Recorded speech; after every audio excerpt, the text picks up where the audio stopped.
Hello, I'm Steve Forrest, and I've come to you today to talk to you about the art of beekeeping. And let me tell you right off the bat, it is an art, and mastering the art of beekeeping is a learning experience that will go on and on for years. We know that the easiest way to learn is by doing something, so what we've done is we've gone to experts all across the United States to try to put this tape together to teach you about beekeeping. We've got the best scientists in the nation, we've got the best queen breeders in the nation that have done it for years and years and years. People that have produced honey for a living to try to show you, to get you through the mistakes that you make when you first start off. So why don't let's pack everything up and get on out of here and see what we can find out about the interesting world of bees. One of the true joys of life is learning. And as you start your experience with beekeeping, you're going to find out that it is a hobby that affords you more opportunities for learning than anything that you've ever done. Here in North Carolina, we have a wealth of opportunities and information available to beekeepers. And fortunately, I'm sitting here in the center of one of those. I'm here with Dr. John Ambrose, who's our extension entomologist here in Raleigh, North Carolina. Dr. Ambrose, how would you advise beekeepers to go about learning about beekeeping? Tell us about some of the information that's available to the beekeepers. Well, that's an easy question, Steve. As a matter of fact, there's so much information and so many sources that sometimes it's hard to believe what really is available, particularly for a hobby that really tends to be a hobby for a lot of people, not an industry. The industry itself is an excellent source of information. There's 3 excellent national publications that are put out. One is the American Bee Journal, one is Gleanings in Bee Culture, and one is a newspaper format called the Speedy Bee. These are all monthly publications put out just for the beekeepers. People subscribe to them. They're very reasonable rates. It's an excellent source of information on a national basis. Now, obviously, it's not going to go into detail on what's happening at your local level necessarily, but it answers a lot of questions, and it's a good way to learn about what's happening across the country. And I hate to promote all 3 of them, but to be perfectly honest, each one deals with different topics, and they're all of a timely nature, and I get information out of all 3 of them. They would, and I would recommend that the beekeeper, the beginning beekeeper, try to borrow or go to the library, check out a few issues of these, and decide which one fits his or her needs best. Not only in the library are these publications available, but there's a wealth of books, and we're sitting right now in the library that you have amassed that's truly impressive. How many publications have you got here, or do you even know? I see you've got a computer over there that have got them all categorized. As a matter of fact, we do have computerized for a catalog. That's one of the things that's hard to believe about beekeeping, but the quote that's always made is there is more written about bees than any other animal, assuming that you don't count man as an animal. And the books up here are just a fraction of the books that have been printed on it. Now, it's a very expensive occupation to try and collect books like this. We've been fortunate, most of them have been donated to the university. But there's a wealth of information out there. There's a book for everybody. I hate to say this, and I know that more has been published on bees than anything else, but I just think we've barely scratched the surface on what we know about bees. Well, that's true, and there's a whole lot to learn, and the more we learn about bees, the more we find there is to learn. Bees are just fascinating creatures. They're not just fascinating because they're important agriculturally, because they produce honey, but they're such a highly evolved social insect. They can do so many things that we are just now beginning to think about doing. They can talk to each other chemically. They can carry on conversations in the dark. They can do things that we wouldn't have thought possible a few years ago. Group decisions by 80,000 individuals is truly remarkable today. Okay, so we've got all of these publications that are available. Beekeepers themselves are a really good form of information. If you've got a beekeeper that lives near you, your cooperative extension service that's probably in your town or in your county is a real good source of information. And I'll just have to brag on you and your programs here.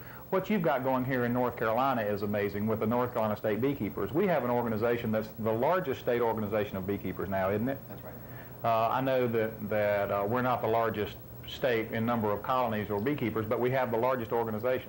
We have the largest organization, and we may have the largest number of beekeepers. That's hard to get real data on. And you've got some of the publications here that you put out. How about telling us about those? Well, a lot of these publications are really a joint effort between the Beekeeping Association, that is the State Beekeeping Association, and the Extension Service here in Raleigh. For example, there's a quarterly newsletter. Actually, there's 2 of these that go out. This is the one that's put out to the State Association. They call it the NCB Buzz. You notice the play on words there. And this goes out on a quarterly basis. It's the official newsletter of the association. Here at the university, through the Extension Service, we put out another quarterly newsletter called the Nectar Guides. This tends to deal more with association activities and meetings, and we try to give out information. So the 2 of them complement each other very well. In addition, we put out a whole series of publications, and I'll just show you one. And these are one-page handouts on various topics of interest to beekeepers. These are called the bee notes or the beekeeping notes. This particular one is on honey plants. And what it does is it shows the blooming dates of those plants that are important nectar or pollen sources across the entire state of North Carolina, divided up by region. We have approximately 25 different notes in this series on different topics of beekeeping. Everything from honey plants and beeswax to Africanized bees. Now, my favorite right there in front of you is that calendar. I really do like that calendar because it notes the blooming schedule. And for me as a beekeeper, that's something I really like. Keeping bees gives you a window to nature that nothing else can. You study the flows of nectar, and this calendar really lays it out well. This is one of our favorite publications, and this is a joint effort between the Extension Service and the North Carolina State Beekeepers Association. We provide the expertise for putting together. The association provides all the publishing, printing, distribution costs. And it really is a calendar. You open it up, it's a wall-hanging calendar. I turned to July here for this year, and the topic for that month was classic patents. And here you see one of the old-fashioned bee smokers. But if you look at the calendar itself, there's space enough to use this as a real calendar. And as you said, the blooming dates. For example, if we look on here, we see when the various plants come into bloom, and also we list when all the meetings are occurring. July was a busy month. The Virginia beekeepers, the North Carolina beekeepers, the South Carolina beekeepers, and the Eastern Apiculture Society were all having meetings that particular month. Here in North Carolina, we have a diversity of terrain. We have the coast on the ocean, we have the plains, and we also have the mountains. And it's really interesting that you divide it up, that take the tulip poplar tree. The tulip poplar tree blooms on the coast, well, let's see, the tulip poplar tree blooms on the coast April the 17th. In the Piedmont, it blooms on April the 25th. And then we'll go over another page, and then it blooms in the mountains on about on the 15th of May. So it's really amazing the way that you've done that, and it's a wonderful guide for beekeepers all over the state. And the calendar also has management recommendations for the various regions of the state. So this is probably one of our most popular publications. Everybody who belongs to the state association, by the way, does get a copy of this. So the association makes sure that people knows what's going on. Now again, I hate to brag on your programs and what you've got going here, but most states have something like this. There's national beekeeping organizations, there's regional beekeeping organizations, there's local beekeeping organizations. We as beekeepers love bees, and we love telling people about it. So let me encourage you to continue your learning, to get out there, to go to the library, to talk to other beekeepers, and to work with your state entomologist and your cooperative extension service to learn more about beekeeping. Well, now that you've found out where to get all your information and start your learning process about the bees, the next thing that you want to consider is where you're going to get your equipment. My wife Sandy's here with me, and we're going to talk about assembling a hive. We work at everything together, at the bees and our business too. So Sandy helps an awful lot in putting the equipment together, and is going to help us here with this. Now, there's an awful lot of ways to get equipment. Some people will go out to an existing beekeeper and buy equipment from them, and that's a good way to do it. A terrible way to do it is to go out to somebody that's had bees that doesn't have bees anymore and has a whole lot of equipment. Avoid that, because there's problems with diseases that you can get into. Don't buy equipment from somebody that's way down and just have a few colony of bees. Buy new equipment, or buy equipment from a beekeeper that's real good.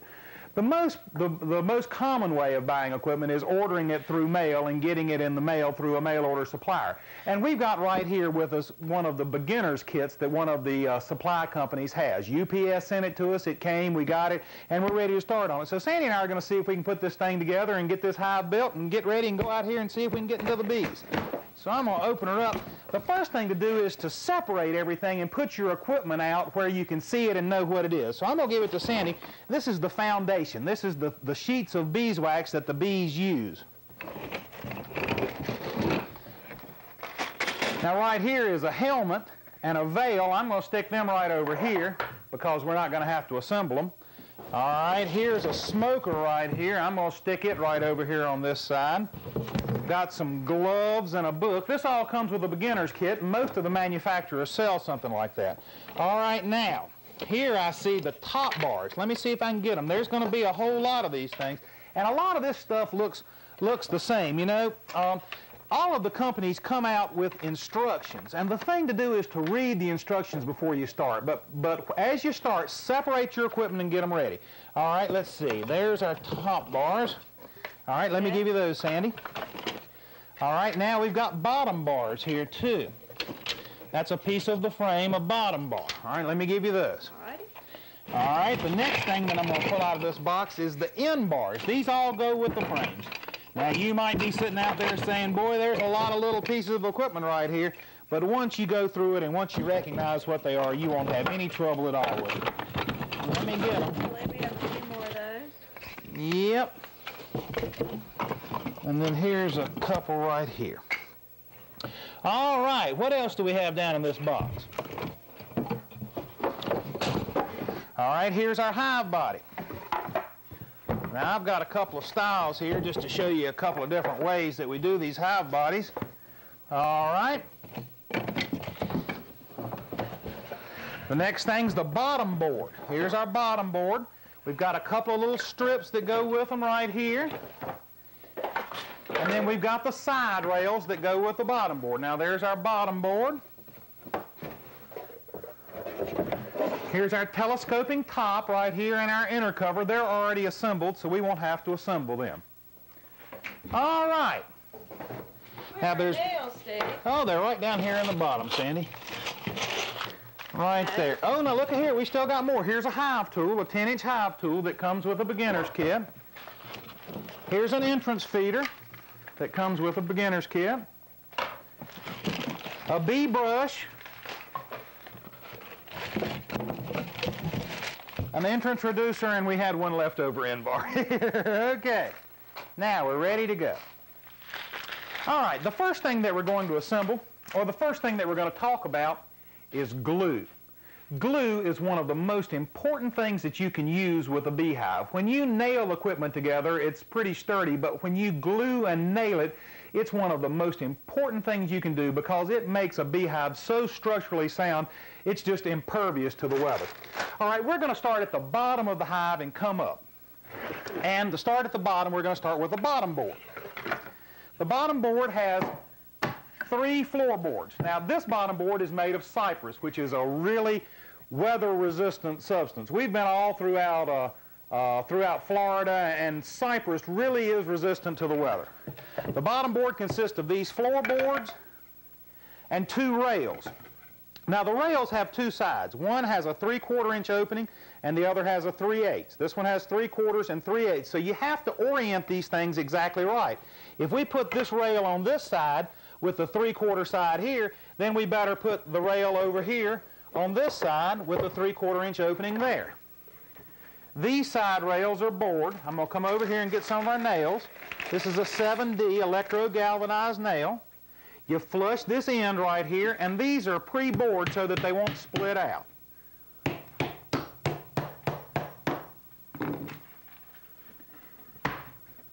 I'm going to get one there, and I'm going to put one on this end, then I'm going to come back and nail them right down the side. Let's flip this thing over and get this bottom part right here.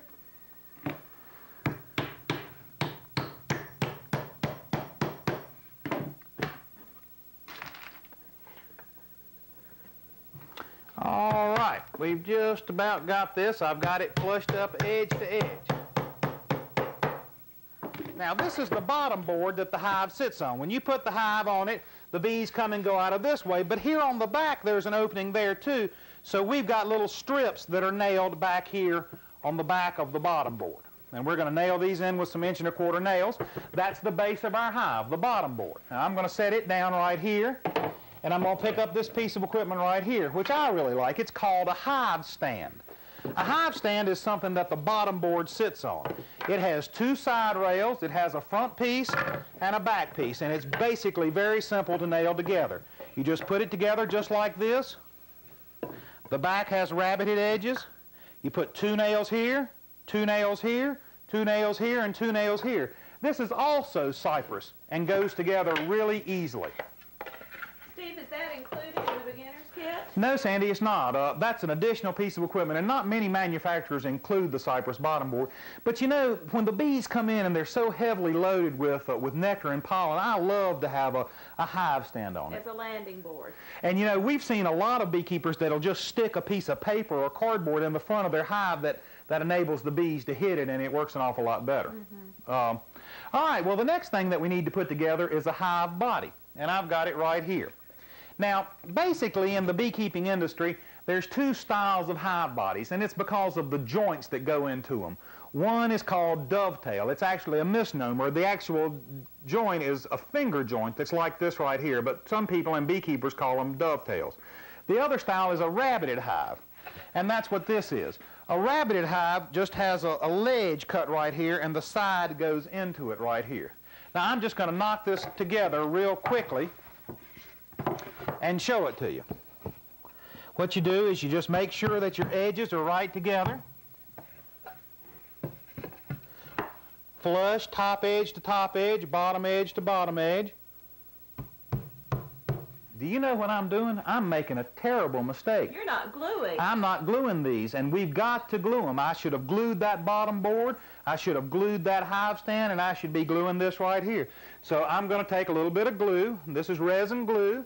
I'm going to put a bead of glue right here, a bead of glue right here, a little glue on the floor, and I'm going to stick this hive body right in here. Then I'm going to go over and I'm going to get the other side too.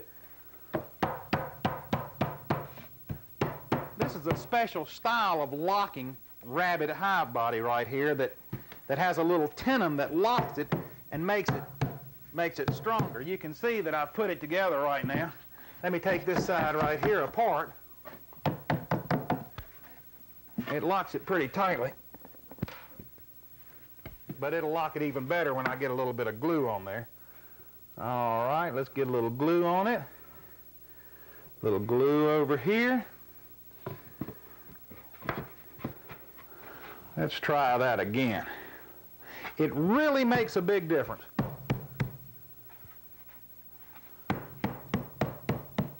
Most of your hive bodies are going to be pre-bored for nailing, and rabbited hive bodies come that way.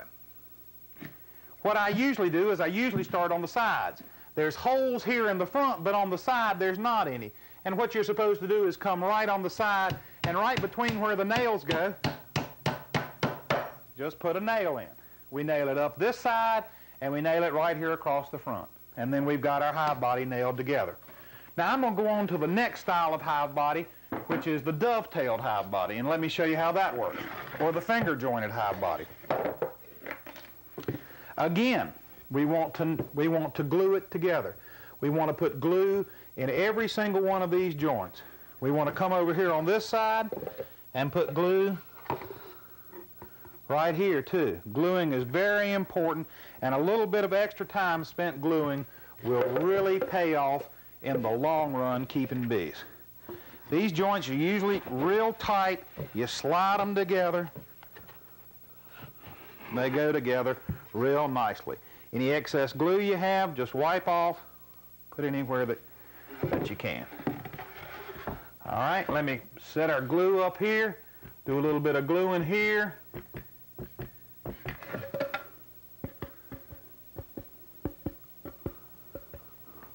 Then let's slide this one down. You can see that the strength of this hive body being together, it'll even stay up by itself.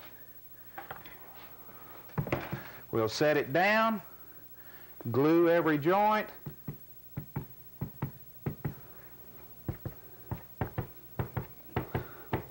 That's the thing to do, Sandy. Set those out, and then we'll just get you to nail up the frames and nail us up some brood frames. There it goes. Okay, we've got our hive body put together. It's glued together. Anywhere I see glue, just wipe it off. And then come back and put nails in. They're special pre-bored nail holes, ready to go. I'm just going to put in a couple to hold it so you can see. You want all of your hive bodies to be just as square as they possibly can be.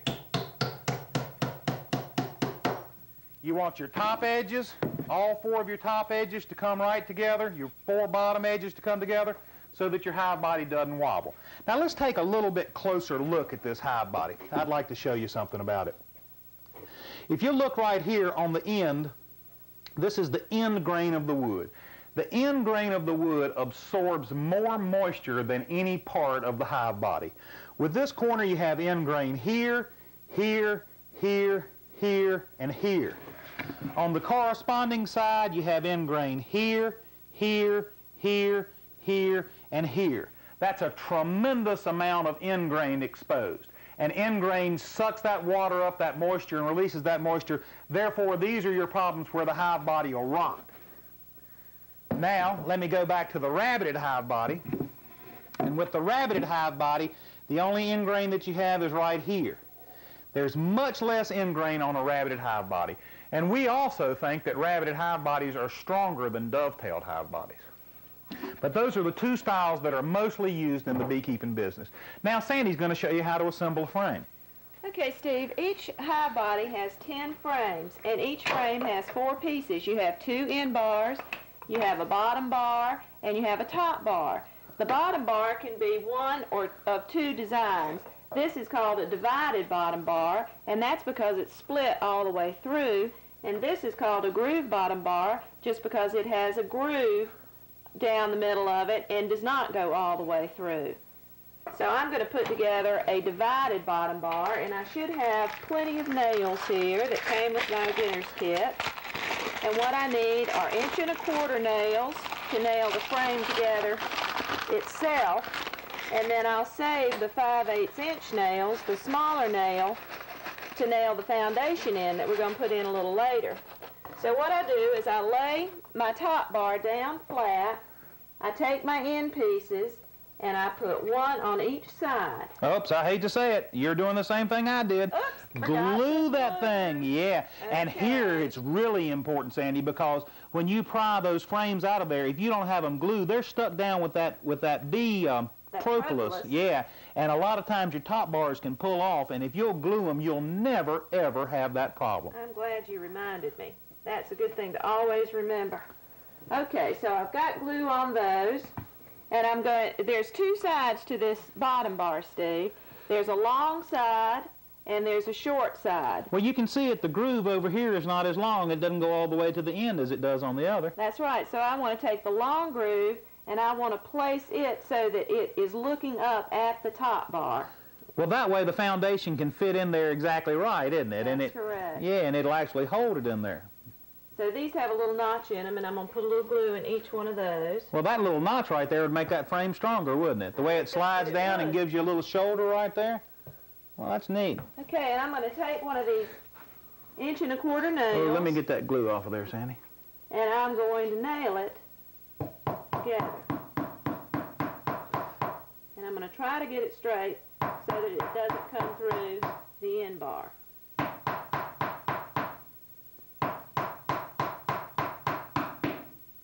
Okay, now I'm going to put 2. I would normally put 2 side by side on this.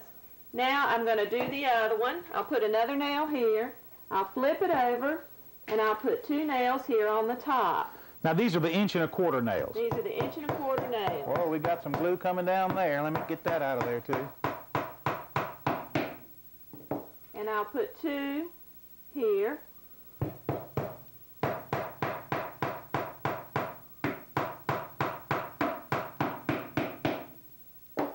And then I'll put 2 on this side, and our frame will be ready to go. Okay, well that looks good. And then we'll place it inside the hive body, like so.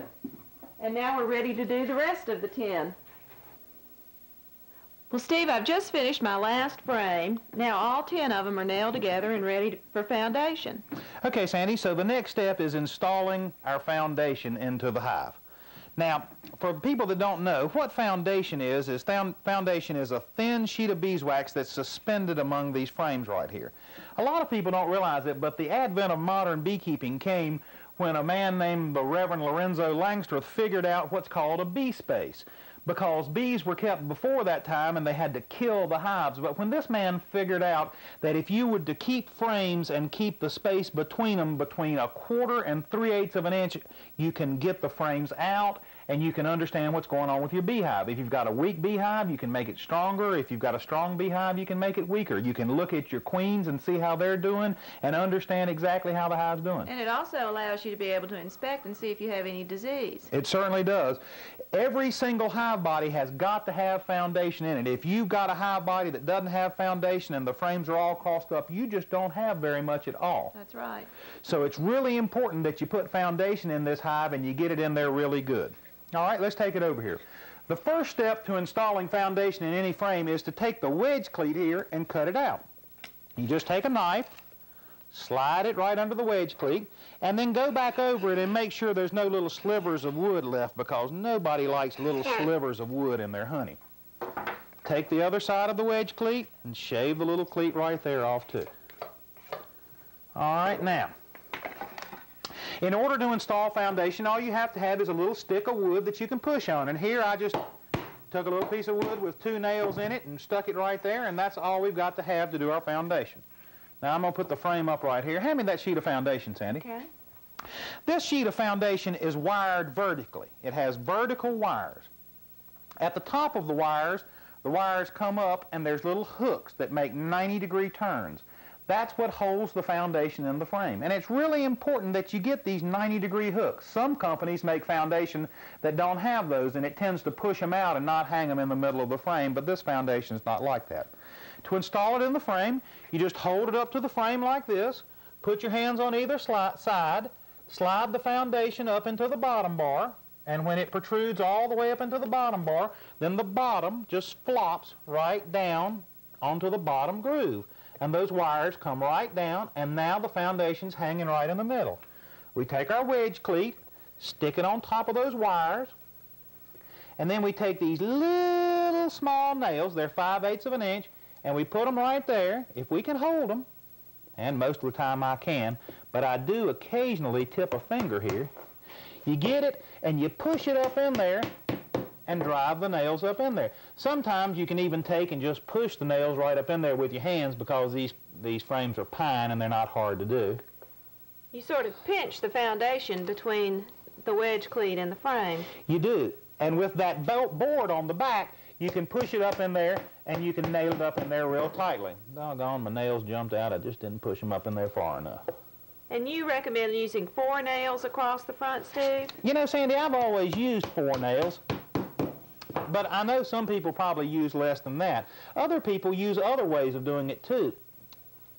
Like, instead of nailing these nails in diagonally like that we're doing, some people will take a little bit longer nail, a 3/4 inch nail. As I said, these are 5/8, and they'll hold the frame down like this, and they'll nail right through the foundation that way. There's a brand of foundation called Duragilt, which is plastic foundation with beeswax over it with metal strips up the side that really works like a champ when you nail those nails in through that, and it holds it really well. Some people also will use a staple gun, won't they? They do, and a staple gun works real well too. And other people even use a thin bead of beeswax to hold it in there, but here in the brood nest I prefer doing that right there. Now there's one other thing that comes with a beginner's kit, and those things are called support pins. A support pin is just a little small split pin that slides into the end of the end bar to hold this foundation straight. Now this foundation is of such high quality that I'm really not sure that we need these support pins, but I'm just going to go on and put them in here anyway. They slide right through the end bar. They sort of look like an old-timey clothespin. They really do. And they work really well holding that foundation in there straightly. You might need to finish that one up. Okay, let's just take it and set it up here like this. And you know, there's one other thing. We were talking about nailing these frames, and there's one other thing that we should tell people about too. And that's one more nail that they can put into a frame that we didn't say anything about. The most important thing about nailing a frame together is to glue it. If you glue it, it's really strong. But there's one other nail that you can put in. You can come right here under the top bar, and you can put one nail right here that goes into the side that's not the wedge cleat, and also on this corresponding end right there. Now, we've finished our frame. We've got our frame nailed up. We've got our foundation in. It's hanging right in the middle. It's a nice straight comb. It's ready to go into this hive body, and then we can go on to the next step. But now there's something else that I want to show you too. Hand me that frame if you would, Sandy. Okay. In just a little while, we're going to talk about making comb honey and using supers. Now, this is a hive body, and then we also have supers. Supers are a little bit smaller. They're 5 and 11/16 inches wide. And the honey that goes into a super you eat, so you use a different kind of foundation, and I'd like to show you how to insert that foundation. Again, we take our knife, and we get our wedge cleat out. We shave it to make sure that we don't have that little scrap of wood. We bring our cleat down.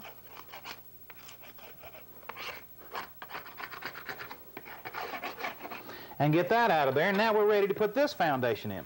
You know, this foundation is so light and white, it's about half the thickness of the foundation we put in the brood chamber. Boy, you can even see, I can see my hand through that foundation. It's been bleached and it's really light. This is the kind of foundation that you want to use when you're making comb honey, because the foundation is part of the product, and the lighter and the thinner that foundation is, the lighter and more fragile your comb honey is, and the better your product is. All right, to insert this, we just do the exact same thing. We start it off in the middle of the frame, we run it right up through there, and then it comes right down to the bottom. Now, there's no wires or anything here, so what we've got to do is we've got to push this wedge cleat in there and nail it in there tight enough so that it holds it by itself. We do the exact same thing. We just take the little nails and we stick them in there, but we push real hard back against that stop. Sandy, I'm running out of these little 5/8" nails. Do you see any more of them over there? I'll get some more.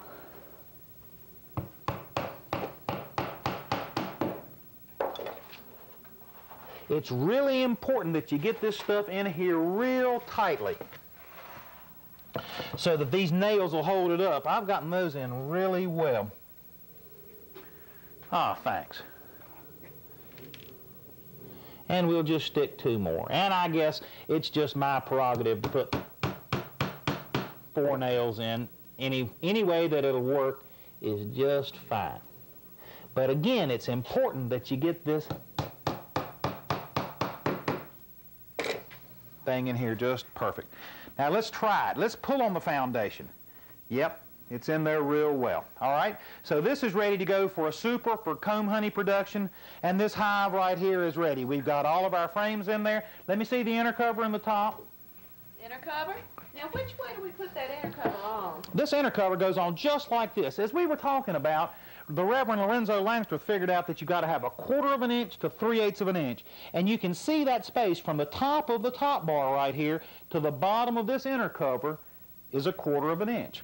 Our inner covers are made out of plywood. They don't sag, they don't leak. They keep that maintained, they maintain that bee space. And now our top. All right, we've got our hive completely done. It's all ready to go. We've got our frames nailed up. We've got our foundation in it. The next step is to paint that thing. So let me go over here and get some paint. The paint that you use, that we recommend using, is latex paint. And we think that you should just buy locally any good white latex paint. Any paint that you want to use will be fine. Latex is better because bees have a tremendous amount of moisture, generate moisture, and latex allows moisture to paint through it. So let me open up this can right here and let's paint this hive. Well, we've gotten that painted, but there's a couple of things that I'd like to show you about because it's a little bit harder to paint a beehive than you normally think. If you look at the top right here, you can see that we painted all around the outside rim of the top right here, but also this edge here is exposed to the weather, and this edge here is exposed to the weather. So not only do we paint the edge, but we paint the bottom edge and the inside edge. Now this is going to be protected because it's not going to be exposed to the weather. So when we paint a top, we paint all the way around it. The inner cover requires no paint at all because it's protected totally by the telescoping top. The hive body is just a straightforward paint job too. But now let's look at the bottom board. Now the bottom board has 2 sides. It has a reversible side. It has this side is a 3/4 inch opening, and when you turn the bottom board over, you have another side that's a 3/8 inch opening. This side is for the summer, and the 3/8 inch opening is for the winter. And we paint the whole bottom board both sides because when you flip this thing over, the bottom of the hive body or the bottom of the bottom board is exposed to the elements too. So we really work real well with painting them. We paint the whole bottom board. We get the ends real well because they soak up the paint an awful lot. And I hate to say it, but you're probably going to have to put at least 2 good coats of paint on your beehive. Now the bottom board is cypress, right, Steve? That's correct. And the hive stand too. But they still need a coat of paint for protection. They sure do. And you know, it's that wood that grows in water, and it's a really durable wood. but you need to keep them painted and do a real good job of painting it too. Now, we don't need to paint the inside of our hive. No, we don't. No, just the outside, just the elements that are exposed to the weather. Now, we've got our hive body completely ready to go. We've got it all painted. We've got our inner covers. We've got our tops. Let's see, let's get this inner cover out. Let's take a look at some of this other equipment, Sandy. Okay. This is a helmet and a bee veil. I would think this would be one of your most important pieces of equipment. Now, we recommend every beginner wears full protective clothing. Yes. Now, our viewers are going to see people in this film that aren't wearing full protective clothing, but let me tell you, they're master beekeepers that have been doing it for a long time. And after you've got a lot of experience, then you can think about things like that. But you always need to wear protective gear and be real careful with it, too. All right, now, Steve, this helmet is adjustable, so you can take the inside band and adjust it to whatever size that you need. one size fits all. Mm-hmm. All right, let's take a look at this bee veil, because I want to make sure these bees don't get in my face. And it just fits right over that helmet, doesn't it? Yes, it does. And there's little tabs on the helmet that keep the veil from slipping up over the top. Well, we wouldn't want that to happen, No, would we? We wouldn't want to get bees in our veil when we're working them. Now look at the bottom of this veil. This system is called an elastic system. It has strings that come out one side and nylon rings on the other. And this is an innovative system to keep the bees from being able to get up under your veil. Let me show you how this thing works. You put the veil on and the strings go down your back. Turn around and I'll split these strings down the back like so. Okay. And pull this down. And then you run one through each belt loop. Okay, I'll take this one and I'll run it through my belt loop on this side. Now, you don't necessarily have to have pants on with belt loops on them. You can just put a belt on and run them under a belt. Let me just run this under my belt.